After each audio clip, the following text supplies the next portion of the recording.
चुनाव को लोकतंत्र का महापर्व कहा जाता है। इस पर्व को संपन्न कराने में करोड़ों अरबों रुपए खर्च होते हैं, लेकिन इस पवित्र पर्व को भ्रष्ट अधिकारी लूट पर्व में बदल रहे हैं। दरअसल मधेपुरा में विधानसभा चुनाव 2020 के चुनावी खर्च में हुआ बड़ा घोटाला सामने आया है। आरोप है कि चुनाव संबंधी सामग्री सप्लाई करने वाली एजेंसी ने 15 से 20 करोड़ का फर्जी बिल बना दिया।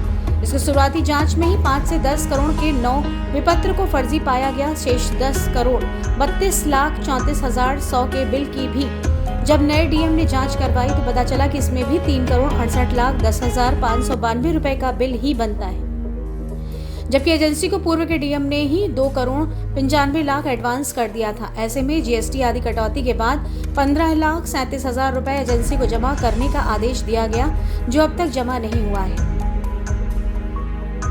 वहीं मधेपुरा यूथ एसोसिएशन के अध्यक्ष राहुल यादव की माने तो जिले के टेंडर प्रक्रिया में ही बड़ी गड़बड़ी है। इसे लेकर उनके द्वारा आरटीआई भी लगाया गया है, लेकिन उसका कोई सही जवाब नहीं आया। इलेक्शन में मधेपुरा जो विधानसभा का इलेक्शन हुआ है उसमें 2500 करोड़ का सुनने में आया घोटाला हुआ है। एक ठो वेंडर 10-10 करोड़ का बिल दिया है। उसकी ये तो किस्मत से संजोग से कहिए जो यहाँ पे जो डीएम साहब आए हुए हैं उसकी ईमानदारी की दाद देनी पड़ेगी। उन्होंने जब जांच करवाए तो एक वेंडर का बिल 10-10 करोड़ था तो उसको 7-7 करोड़ कट जाता है। सोचिए कितना बड़ा फर्जी बिल दिया जाता है और कितना बड़ा फर्जी घोटाला होता है।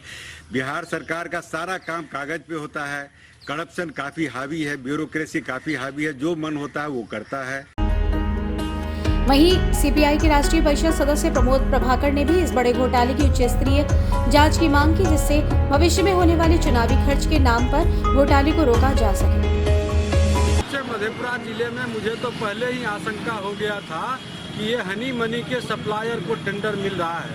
हमने उसके खिलाफ आरटीआई जब लगाया तो उस आरटीआई का संतुष्ट जवाब मुझे नहीं मिला और मुझे बरगला कर जवाब दिया गया। इसीलिए हम मांग करते हैं कि उसकी जांच कर अविलंब दोषियों के ऊपर कार्रवाई की जाए। वहीं बताया जा रहा है कि सभी फर्जी बिल की निकासी का रास्ता साफ हो चुका था, लेकिन ऐन मौके पर डीएम का ट्रांसफर हो गया।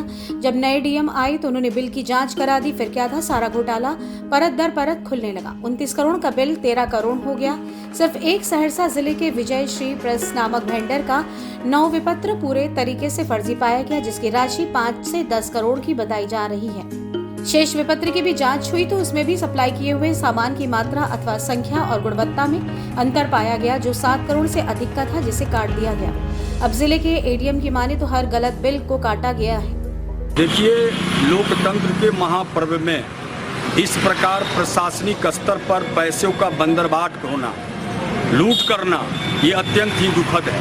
विभिन्न मदों में लगभग 23 करोड़ रुपये खर्च किए गए और जिस प्रकार से जिस मनमानी तौर तरीके से काम किया गया वह यह स्पष्ट है कि बड़े पैमाने पर घोटाला किया गया है। मैं मांग करता हूं कि इसकी उच्च स्तरीय जांच हो और दोषी अधिकारी पर सख्त से सख्त कार्रवाई की जाए। बहरहाल देखना दिलचस्प होगा कि कब तक फर्जी बिल की निकासी होती है। इसमें यही था कि पिछला जो विगत विधानसभा चुनाव 2020 हुआ था उसमें विभिन्न वेंडरों ने अपनी सामानों की आपूर्ति की थी। किसी ने खाना में, किसी ने टेंट शामियाना, किसी ने इलेक्शन मटेरियल उपलब्ध कराया था। उसका बिल आया था। तो कोई भी बिल आता है तो एक कमेटी होता है जिला का, तो इसमें कमेटी बना के नए जो जिला पदाधिकारी आए उनके सामने जब भुगतान की बात आई तो एक कमेटी बना करके विपत्रों की जाँच कराई गई। विपत्रों में कुछ इन्फ्लेटेड बिल्स थे जिसको गुणवत्ता के आधार पे और संख्यात्मक आधार पे, क्वालिटी और क्वांटिटी जो कहते हैं, उसके आधार पे जांच किया गया और जो उसमें से गलत विपत्र था या इन्फ्लेटेड विपत्र था उसको राशि को क्रॉस करके काट करके वो बिल को शुद्ध किया गया और उसी के अनुरूप